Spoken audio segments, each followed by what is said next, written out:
함께 읽은 본문은 바벨론 포로 귀환 후 이스라엘에 거주한 이스라엘 사람들의 족보로서 귀환자들의 가문, 거주지, 맡겨진 직무를 기록하고 있습니다.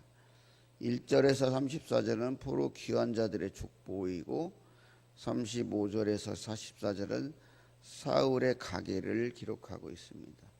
여기서 우리는 몇 가지 중요한 신앙적 교훈을 얻을 수 있습니다.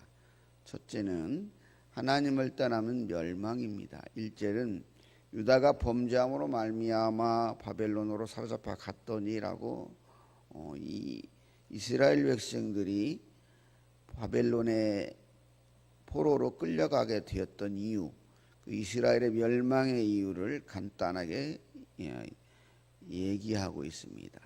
족보를 기록하는데 그 족보를 기록하고 있는 그 서두에 이 말을 넣고 있는 거죠. 그들은 이를 기억하고 잊지 않게 하기 위한 이유일 것입니다. 그 유다의 범죄는 뭐냐면 하나님을 떠나 우상을 섬긴 죄입니다. 포로기 이스라엘은 이를 철저히 깨달았습니다. 그래서 우리가 지금 읽고 있는 이 부분까지 포함한 거죠. 이 구약 성경의 대부분이 이 바벨론 포로기에 기록되었습니다. 그래서 우리가 읽고 있는 성경의 창세기 1장 1절은 이렇게 시작하죠. 태초에 하나님이 천지를 창조하시니라. 우리들은 비록 바벨론의 포로로 살고 있지만 그 바벨론의 그 마로둑 신화, 그들이 창조했다고 하는 그 바벨론의 신이 아닌 그들의 창조주는 하나님임을 처음으로 고백하면서 그 창조주 하나님의 신앙 안에서 그 70년 포로기를 보내온 것입니다. 그래서 그들은 바벨론 포로기 동안 성경을 기록한 거죠. 그렇게 이스라엘은 그들의 희망을, 포로 귀환자들의 희망을, 회복과 희망을 역사로서 이 열왕기의 역사를 재해석해서 기록하는 역대기의 그 9장, 이 9장이 뭐냐면 이제 10장부터 이 역대기의 본론이 시작이 되거든요. 본론이 시작되는 그 도입부라고 할 수 있는 그 부분에 이 9장의 첫 마디에 1절에서 이 말을 넣는 이유는 그렇게 그들의 과오를 기억하고 있는 거죠. 잊지 않겠다는 거죠. 이렇게 그들의 패망 이유는 그들이 하나님을 떠났기 때문이라는 것입니다.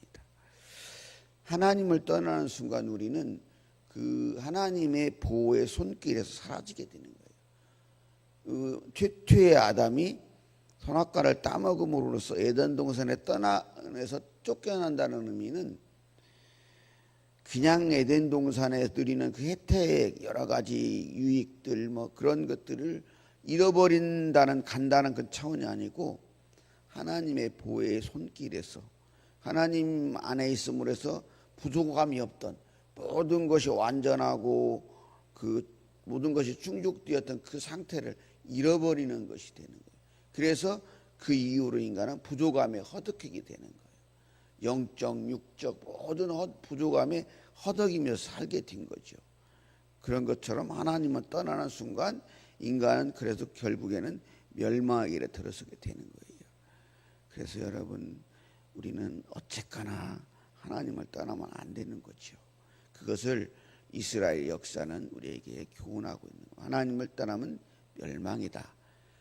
또 간단한 이야기죠. 그러면 사는 길, 회복의 길은 어디에 있는가? 2절 바로 얘기하죠. 그들의 땅 안에 있는 성읍에 쭉 나오는 게, 이게 이렇게 써 있으니까 말이 좀 어려운데 오히려 그 개역 개정이 더, 우리 개역 성경이 더 이 본문, 이 내용은 이해가 쉽더라고요. 먼저 그 본성으로 돌아와서, 그러니까 이 사람들, 이 예루살렘 성으로 포로 귀환한 첫 번째 사람들이 이 사람들이란 얘기예요. 그 사람 누구냐면 제사장, 레위, 느딘 사람들이에요. 왜 이렇게 실제로 이랬을 것이고 이렇게 첫 번째 사람들이라고 기록하는 이유는 이 사람들이 어떤 사람들이에요? 계속 이어지는 하나님의 성전의 일을 하는 사람들이에요. 그러니까 첫째로 하나님에 대한 신앙의 회복을 얘기하는 거죠. 근데 여기에 놀라운 것은 느디딤 사람들이 기록됐잖아요. 느디딤 사람들은 여호수아서에 가보면 그 느디딤 사람들 중에 한 부류가 그 기브온 사람들 있잖아요.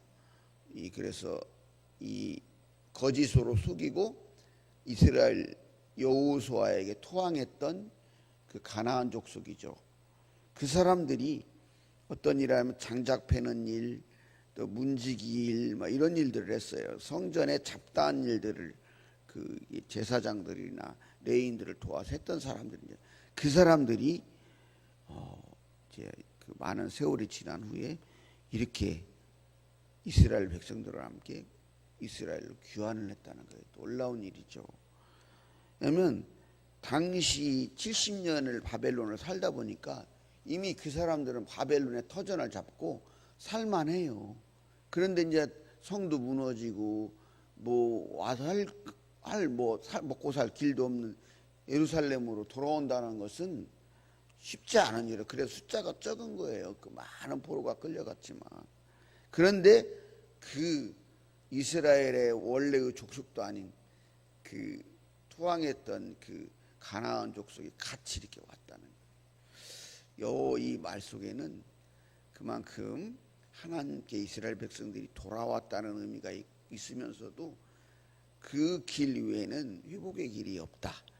어떻게 보면 이스라엘이 회복하는 길은 하나님께 돌아오는 것, 여호와 신앙을 회복하는 것, 예배가 회복되는 것이 길임을 말하고 있습니다. 그러므로 우리의 믿는 사람들 또 믿지 않는 사람들도 포함해서 마찬가지예요. 예배가 회복되어야 인생이 삶이 회복될 수 있습니다. 그러므로 우리가 매일 드리는 매 순간 우리 드리는 이 공적인 예배뿐만 아니라 모든 삶의 예배는 우리의 삶의 승패를 좌우하는 중요한 것이면서도 그렇게 해야만 하는 것입니다. 그러므로 우리가 이렇게 드리는 예배들을 소홀히 여겨서는 안 됩니다. 예배를 통해서 하나님을 섬김을 뿐더러 우리가 살아갈 삶의 원천적인 힘, 이유를 깨닫고 힘을 얻기 때문입니다. 그러므로 삶을 회복하기 위해서 우리가 다시 일어서기 위해서는 하나님께 돌아오는 길뿐이라는 것을 오늘 본문 우리에게 보여주고 있습니다. 마지막으로 하나님께서는 끝까지 은혜를 베푸시는 긍휼의 하나님을 말씀하고 있습니다. 35절에서 44절은 이 역대상 8장의 29절에 38절에 기록되어 있는 사울의 계보를 다시 기록하고 있어요. 그리고 이 9장의 뒤에 이어지는 10장은 사울 왕의 그 지난 일들을 기억하고 사울 왕의 실패의 이유를 기록하고 있어요. 그 실패의 이유를 기록하는 그 서두, 어떻게 보면 10장 이 역대상의 본론이 시작되는 10장의 이 서두의 역할하는 35절부터 44절에 사울의 계보를 기록하는 이유는 그만큼 이스라엘의 초대 왕으로서 사울의 위치, 그 다윗 왕과의 불가분의 관계에 있기 때문이기도 하지만 이 사울 왕의 그 과오를 이렇게 기억하는 차원도 있습니다. 그러면서도 또 그런 이 구절에 이 요나단이라는 그 사울의 아들의 그 부분을 많은 부분 할애해서 기록하면서 마지막 44절에 이 요나단의 그 후손인 아셀의 아들이 6명이 있다고 기록하고 있는 것은 어떻게든 하나님께서는